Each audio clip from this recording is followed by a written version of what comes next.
আওয়ামী লীগকে সন্ত্রাসী সংগঠন ঘোষণা করে নিষিদ্ধ করা, আন্তর্জাতিক অপরাধ ট্রাইব্যুনালের আইনে আওয়ামী লীগের দলগত বিচারের বিধান যুক্ত করা এবং জুলাইয়ের ঘোষণাপত্র জারি করার দাবিতে ফ্যাসিবাদ বিরোধী ছাত্র জনতার আন্দোলন এই অন্তর্বর্তীকালীন সরকার কর্তৃক আমলে নেওয়ার এই যে ঘটনাটি আজকে ঘটেছে, সেটিকে আমরা ইতিবাচক হিসেবে দেখছি। কারণ সরকার আজকে যে সিদ্ধান্তটি নিয়েছে, এই সিদ্ধান্তের মধ্য দিয়ে আওয়ামী লীগের সকল রাজনৈতিক কার্যক্রমকে নিষিদ্ধ করা হয়েছে। একই সাথে সাথে এতদিন পর্যন্ত ট্রাইব্যুনালে দল হিসাবে আওয়ামী লীগের বিচারের কোনো বিধান ছিল না, কিন্তু আজকে দল হিসাবে বিচার করার বিধান যুক্ত করা হয়েছে। এই ঘটনাগুলোকে আমরা ইতিবাচক ভাবে দেখছি, তবে আমরা মনে করি এতটুকুই যথেষ্ট নয়। বিগত সময়ে জুলাই ঘোষণাপত্র নিয়ে এই অন্তর্বর্তীকালীন সরকারের টালবাহানা আমরা লক্ষ্য করেছি। এছাড়াও আওয়ামী গণহত্যাকারীদের বিচারের দীর্ঘসূত্রিত আমরা দেখেছি।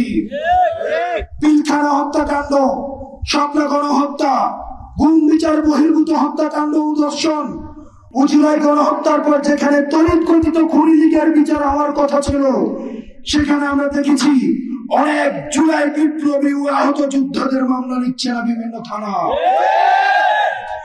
অন্যদিকে দেশের বিভিন্ন প্রান্তে, বিশেষ করে তৃণমূলে, এমনকি রাজধানী শহরেও জুলাই যোদ্ধারা আওয়ামী গণহত্যাকারীদের দ্বারা হামলার শিকার হচ্ছে।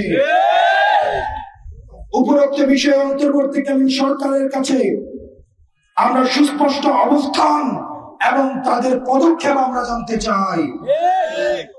পাশাপাশি আমরা আন্তর্জাতিক অপরাধ ট্রাইব্যুনালের কার্যকরী সংস্কার চাই। আমাদের জানুয়ারিতে আমাদের দ্বিতীয় ট্রাইব্যুনাল হওয়ার কথা থাকলেও আমরা মে মাসে এসেও দেখছি সেটির বাস্তবায়ন হয়নি। সেজন্য আমরা আন্তর্জাতিক অপরাধ ট্রাইব্যুনালের কার্যকরী সংস্কার চাই। একই সাথে সাথে একটি কথা মাথায় রাখতে হবে, বিগত ১.৫ দশকে জুডিশিয়ারিতে যেসব বিচারকদেরকে নিয়োগ দেওয়া হয়েছে, স্বজনপ্রীতি এবং দলের প্রতি আনুগত্য দেখে সেখানে বিচারক নিয়োগ করা হয়েছে, যেটির কারণে যারা নিরপরাধ মানুষ রয়েছেন এবং ভিকটিম ফ্যামিলি, তাদের ন্যায্যতা এই ট্রাইব্যুনাল গুলো থেকে নিশ্চিত হবে কিনা সেটিও প্রশ্নবিদ্ধ হয়েছে।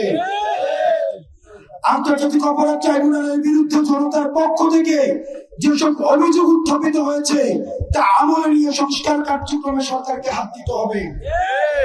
দেশের প্রতিটি বিভাগে ট্রাইব্যুনালের অফিস স্থাপন করতে হবে, যাতে করে তৃণমূলে ফ্যাসিবাদের ভুক্তভোগী নাগরিকদের আইন সেবা পেতে কোন ধরনের ব্যাগ পেতে না হয়। আমরা আরো দেখেছি আওয়ামী গণহত্যাকারী এবং তাদের ফ্যাসিবাদের প্রতিকূল সমর্থন। আপনারা দেখেছেন এই আওয়ামী গণহত্যাকে বৈধতা দেওয়ার জন্য, ন্যায্যতা দেওয়ার জন্য আওয়ামী কোলাবোরেটর ফ্যাসিলিটেটর যে কালচারাল উইং রয়েছে, সেই উইং গুলা কিন্তু অ্যাক্টিভ হয়েছে। এই ফ্যাসিবাদের প্রতি পূর্ণ সমর্থন এই জন্য উৎপাদনকারী সাংস্কৃতিক, মিডিয়া এবং অর্থনৈতিক ফ্রন্টগুলো এখনো তাদের কার্যক্রম চালিয়ে যাচ্ছে। জুলাই অভ্যুত্থান ও চলমান আন্দোলনকে অবমূল্যায়ন করতে এবং এই আন্দোলনকে দেশি বিদেশি শক্তির চক্রান্ত হিসেবে উপস্থাপন করতে তারা সর্বাত্মক প্রচেষ্টা চালিয়ে যাচ্ছে, যা আওয়ামী ফ্যাসিবাদের ভুক্তভোগী এবং বাংলাদেশের গণতান্ত্রিক উত্তরণের জন্য শাহাদাত বরণকারী সকল নাগরিকের মানবিক মর্যাদার প্রতি চরম অপমান। আমরা আরো উদ্বেগের সাথে দেখছি আওয়ামী লীগের অর্থনৈতিক যেসব প্রতিষ্ঠান রয়েছে এবং ফলত গণহত্যাকারীদের অর্থনৈতিক যোগান এখনো পর্যন্ত অটুট রয়েছে। আমাদের কাছে এখনো পর্যন্ত খবর রয়েছে মন্ত্রণালয়গুলোতে এবং আমাদের যে কাজ হয় উন্নয়নমূলক যেসব কর্মকাণ্ড রয়েছে, সেখানেও আওয়ামী ফ্যাসিবাদী দূষরদের সরাসরি সম্পৃক্ততা রয়েছে এবং সেটির মধ্য দিয়ে আওয়ামী লীগের যে অর্থনৈতিক কাঠামো রয়েছে এই অর্থনৈতিক কাঠামো এখনো পর্যন্ত অটুট রয়েছে। সেটির জন্য তারা বিদেশে বসে বাংলাদেশের বিরুদ্ধে তারা ষড়যন্ত্র প্রতিনিয়ত করে যাচ্ছে, যার মাধ্যমে তারা বিভিন্ন সময় দেশকে অস্থিতিশীল করার ষড়যন্ত্র চালিয়ে যাচ্ছে। তাই আমরা এই বিষয়ে অন্তর্বর্তীকালীন সরকারের সুস্পষ্ট নীতিমালা জানতে চাই। আওয়ামী লীগের সকল অর্থনৈতিক প্রতিষ্ঠান ও ব্যবস্থাকে অর্ডিন্যান্স জারি করে রাষ্ট্রায়ত্ত ঘোষণা করে নাগরিকদের কল্যাণে ব্যবহার করতে হবে।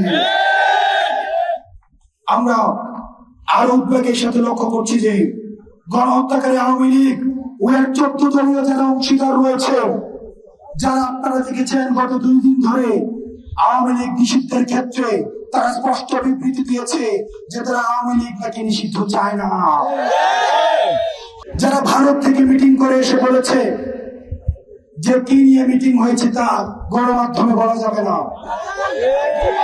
যারা বারবার বলেছে সরকারের সাথে আলোচনা করে সিদ্ধান্ত নিব, এবার কি আমরা সরকারে বলে যাব নাকি বিরোধী দলে যাব?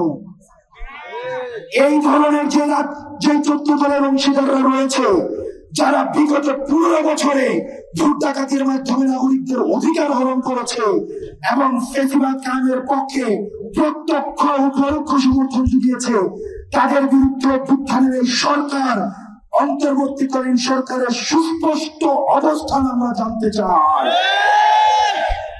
আমরা দেখতে পাই তাদেরকে নিয়ে বিভিন্ন নির্বাচনী সংলাপ করা হয়। 5ই আগস্ট আওয়ামী লীগ এবং আওয়ামী লীগকে বৈধতা দেওয়া যে 14 দল রয়েছে,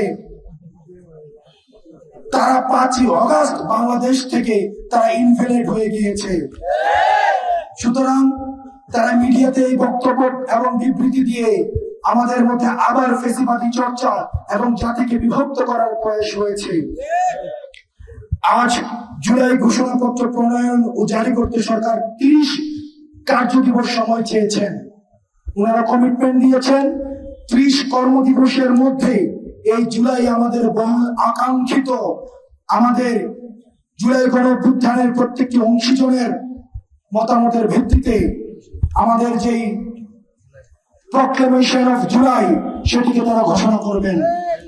কিন্তু ইতিপূর্বে ঘোষণাপত্র প্রণয়নের কথা বলে সরকার আমাদের সাথে স্পষ্ট টালবাহানা করেছে। একই সাথে সাথে আমরা দেখতে পাচ্ছি এই জুলাই ঘোষণাপত্র নিয়ে রাজনৈতিক দলগুলোর মধ্যে দ্বিধাদ্বন্দ্ব রয়েছে। আমরা স্পষ্ট বলে দিতে চাই, ঘোষণাপত্র প্রণয়নের সুনির্দিষ্ট রোডম্যাপ ঘোষণা করতে হবে। এই অন্তর্বর্তীকালীন সরকার যে 30 দিন সময় দিয়েছেন, এই 30 দিন সময়কে আমরা পর্যবেক্ষণের মধ্যে রাখবো। 30 কার্য দিবসকে আমরা সবাই এই জুলাইয়ের ঐক্যবদ্ধ শক্তি, আমরা এই ফ্যাসিবাদ বিরোধী ঐক্যবদ্ধ জাতীয় ঐক্যবদ্ধ যে শক্তি রয়েছে, আমাদের নিজেদের মধ্যে বিভিন্ন বিষয়ের মতো পার্থক্য হতে পারে, কিন্তু আওয়ামী লীগের প্রশ্নে আমরা ঐক্যবদ্ধ।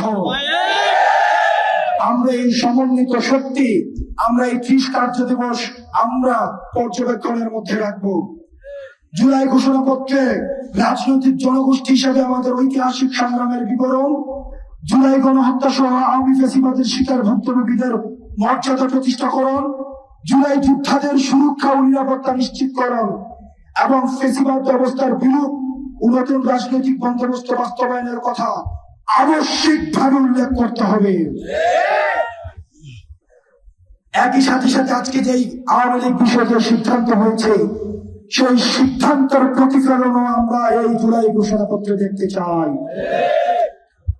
আমরা আরো ধৈর্যহীন ভাবে বলছি, অন্তর্বর্তীকালীন সরকার কর্তৃক নির্বাচনের ঘোষণার পূর্বে আবশ্যিকভাবে বিচারের রুটম্যাপ আমাদের সামনে ঘোষণা করতে হবে। চলমান আন্দোলনের মধ্য দিয়ে আওয়ামী লীগ প্রশ্নে জুলাই অভ্যুত্থানে তৈরি হওয়া জাতীয় ঐক্য নবায়নের সুবর্ণ সুযোগ আমাদের জাতির সামনে হাজির হয়েছে। ফ্যাসিবাদ বিরোধী সকল রাজনৈতিক দল, পক্ষ ও মত এবং সরকারের উপরোক্ত 3টি দাবি পরিপূর্ণ ও যথাযথ বাস্তবায়নে এবং জুলাই ঘোষণাপত্র উপরোক্ত 3টি দাবির যথাযথ প্রতিফলন রাখতে ঐক্যবদ্ধ ভূমিকা পালনের আহ্বান জানাই। আমি আবারও পুনরাবৃত্তি করছি, আমাদের নিজেদের মধ্যে হয়তো বিভিন্ন পলিসি ডিসকাশন নিয়ে আমাদের মধ্যে দ্বিমত থাকতে পারে, কিন্তু আমাদের জুলাইয়ের ঐক্যবদ্ধ শক্তি আপনারা প্রমাণ পেয়েছেন, অন্তর্বর্তীকালীন সরকার প্রমাণ পেয়েছে এবং পতিত ফ্যাসিবাদী শক্তি প্রমাণ পেয়েছে। আমাদের নিজেদের মধ্যে পলিসি নিয়ে যতই বিভাজন থাকুক, আওয়ামী লীগের প্রশ্নে আমরা ঐক্যবদ্ধ, ফ্যাসিবাদের প্রশ্নে আমরা ঐক্যবদ্ধ। সুতরাং যেই চ্যাপ্টার 5 অগস্ট ক্লোজ হয়ে গিয়েছে, সেটাকে আর রিওপেন করার সুযোগ নাই। যখনই আপনারা রিওপেন করার চেষ্টা করবেন, তখনই এই জুলাইয়ের ঐক্যবদ্ধ শক্তি আমরা সমন্বিতভাবে আপনাদেরকে প্রতিরোধ করব। পরিশেষে আপনারা আজকে এখানে যারা ছিলেন, আমাদের উপর আপনারা আস্থা রেখে জুলাই থেকে এখনো পর্যন্ত আপনারা রাস্তায় আমরা ডাকলে চলে আসেন। আগামী 2 দিন, আগামীকাল সরকারি বন্ধ এবং আজকে আমাদেরকে বলা হয়েছে পরশুদিন অর্থাৎ সোমবারে আমাদের আজকের যে ঘোষণা সরকার দিয়েছে সেটির প্রজ্ঞাপন পরিপত্র জারি হবে আগামী সোমবার। আমরা এই সোমবারে প্রজ্ঞাপন নিয়ে আমরা আনন্দ মিছিল করব। সে পর্যন্ত আপনারা সুতীক্ষ্ণভাবে মাঠের প্রতি আপনারা পর্যবেক্ষণ করবেন।